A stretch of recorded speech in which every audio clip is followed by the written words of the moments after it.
If I know anything about what gamers like, it's mecha, then cyborg, and probably ninja. No, not that ninja.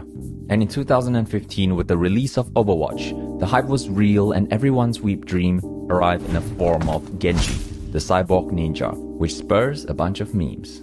And when figma Genji was announced and released, it quickly became a great addition to Overwatch fans and figma collectors alike. But even more so for someone like myself, who animates and adores the Overwatch series. Figma Genji quickly became one of my favorites to animate with, and from what I can tell from the videos from the channel, so as many others. But even after a number of videos animating with Figma Genji, I'm still reminded about this figure's shortcomings as well as why it is still so much fun animating with it. So this isn't a review of Figma Genji, this is a review of what it's like animating with Figma Genji.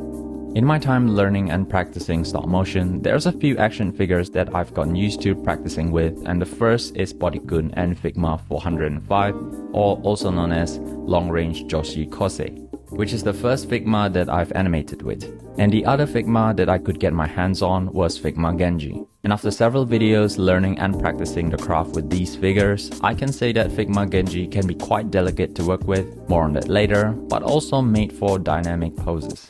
What I mean by that is, Figma Genji was designed with a lot of mobility in mind, and the poses this figure can pull speaks for itself. Dynamic poses aside, let's talk about the details in this figure. Figma Genji is not a cheap figure, and you can tell a lot of the cost went into his details, and it really shows.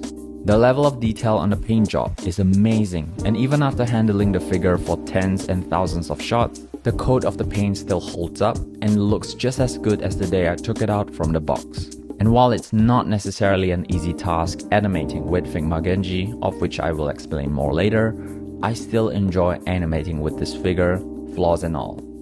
And talk about flaws, let's get into that. As much as I enjoy animating with Figma Genji, he does come with his own shortcomings that I wish I'd known sooner, both as a collector and as a self-taught animator. Genji's character design has a big neck. Now that in itself is not a big deal, but it is when the size of the neck can be quite limiting on the range of motion for this figure. Now to be fair, you can do a lot with this limited range of motion as it is, but you will have to compromise on the poses that requires the figure to look up and down. For every articulatable figure, articulation presents a weak point for all action figures no matter how good they are. And Figma Genji has quite a bit of articulation points, which is great for poses, but at the same time it also means they are susceptible to damage. And yes, that also includes fall damage. You can't tell from the videos, but Figma Genji that you see and love in his channel has his ankle joint replaced once from a fall when I was animating on a table a few years back. And on the subject of joints, Figma Genji's shoulder has a double ball joint, which gives him a slight range of motion advantage. Honestly, this kinda reminds me of the video of an actual ninja who could dislocate his own shoulder joint to escape traps. Some people might not like this type of design because it shows gaps and probably doesn't look as good to them, but to me, it's not an issue honestly, and it looks just as good, especially when it allows me to reach a lot further than most other figures out there. If you're planning to get Figma Genji, you will have to accept the trade-off of a wider range of motion for a larger gap that doesn't look as flush. But it is something that you can conceal by manipulating it to how you need it. I also saw this complaint of Figma Genji not being able to do a squat or a split or even a kick motion or pose because of this hip armor piece. And while I do agree this does get in the way sometimes, it's not impossible to get this Figma to do a squat. Now what does get annoying from time to time is his leg armor below his knee. This sometimes can get in the way of specific key poses. This isn't an issue for the most part, and honestly it does do its job, which is protect the knee joint. Earlier I mentioned Figma Genji can be quite delicate, and in Overwatch, Genji always needs, well... I need healing. And just like the game, as cool as figma Genji's character design is, he's quite fragile as mentioned earlier when I had his ankle joint replaced. Another piece which looks good but can be quite delicate is his scarf piece behind his head. I've been extremely careful so far with this, but if you're someone who can get rough with action figures, you need to be careful about this piece here, especially if you plan to animate with figma Genji or just pose it on the regular. Just don't ever drop him and you'll be fine.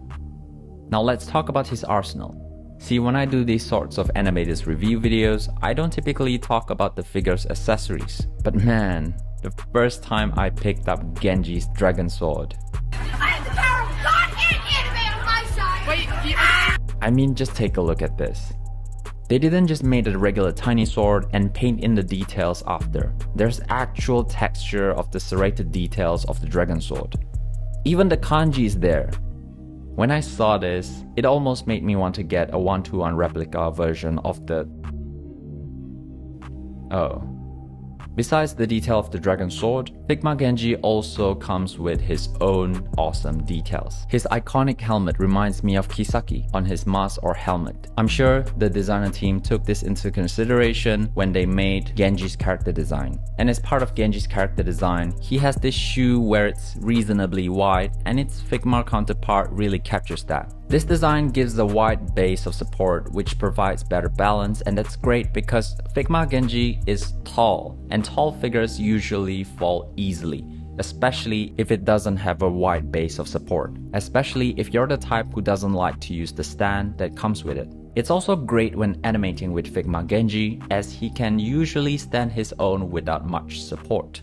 Overall, whether you're someone who's into the Overwatch series or just looking to buy this figma, I'd say it's still a solid buy even in its 2022 state. And for someone who animates with figma Genji, after thousands and thousands of manipulations, he's still really great to work with. And if you're someone who will be doing the same or just love posing figures or will be posing this figma on a regular, just be careful and you'll be fine. I say this all because I absolutely love animating with figma Genji, but he does need that extra bit of TLC to animate while changing pose for every frame. I hope this gives you a better insight on the action figure if you do decide to get it, or if you already have it and want to try animating with it. If you want to watch the last review, there will be a playlist on screen, or check out the last video that was made with figma Genji, inspired from Elden Ring's waterfall dance Ash of War. It took a long time to film, so I hope you give it a watch if you haven't already. And as always, if you like the video, remember to drop a like and get subscribed and hit the notification for when the next one drops. Thank you for watching.